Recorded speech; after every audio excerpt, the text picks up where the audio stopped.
নৈহাটি বড় মায়ের কথা আপনারা অনেকেই জানেন। লোকে বলে মায়ের কাছে একবার মুখ ফুটে চাইলে মা মানুষের মনের সকল ইচ্ছা পূরণ করেন। তেমনি এক ভক্তের জীবনে ঘটে এক অলৌকিক ঘটনা, যেটা আজ আমি তোমাদের শোনাতে চলেছি। ঘটনাটি আমায় পাঠিয়েছেন সুকুমার আদক। ধর্ম যার যার, বড় মা সবার। সুকুমার একটা কোম্পানিতে কেরানির চাকরি করতেন। মাস গেলে 8,000 টাকা মাইনে পেতেন।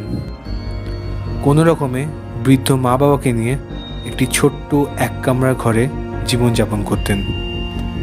সুকুমারের কাকা সুকুমারদের ঠকিয়ে বাড়ি ছাড়া করার নানা রকম চেষ্টা করে, এমনকি তাদের নামে টাকা ধার নিয়ে পরিশোধ না করার মিথ্যে মামলা করে বাড়ি ছাড়া করার ফাঁদ আঁটে। কোর্টে ডেটের পর ডেট পড়ে। একদিকে জীবনযাপনের খরচা আর অন্যদিকে মামলা মোকদ্দমার খরচা। সুকুমারের জীবনটা তার কাকা পুরো ছাড়কার করে দিয়েছিল। সুকুমারের এক বন্ধু তাকে নৈহাটির বড় মায়ের অলৌকিক ক্ষমতার কথা বলে। সুকুমার ঠিক করে সে কালী পুজোর সময় বড় মাকে দর্শন করতে যাবে। ওখানকার এক স্থানীয় লোক সুকুমারকে দণ্ডি কেটে মনস্কামনা জানাতে বলে। জীবন যুদ্ধে বিধ্বস্ত হয়ে সুকুমার দণ্ডি কেটে বড় মাকে নিজের জীবনের সকল কষ্টের কথা জানায়। যে করে হোক মা যেন তাদের মাথার উপরের ছাদটা রক্ষা করেন।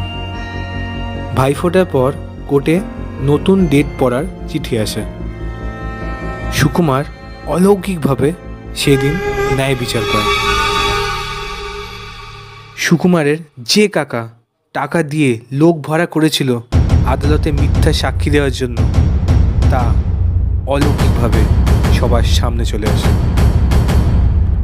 বড় মা নাকি স্বপ্নাদেশ দিয়েছিলেন সুকুমারের কাকা ভাড়া করা সেই মিথ্যা সাক্ষী দেওয়া লোকটাকে, এবং তাকে বলেছিলেন আদালতে গিয়ে সুকুমারের কাকার সমস্ত চক্রান্ত ফাঁস করতে। এভাবে বড় মা সুকুমারের চোখের জল মুছিয়েছিলেন। নৈহাটির বড় মা যে কতটা জাগ্রত সেটা যে যায় সেই বোঝে। মা কখনো কাউকে খালি হাতে ফেরান না।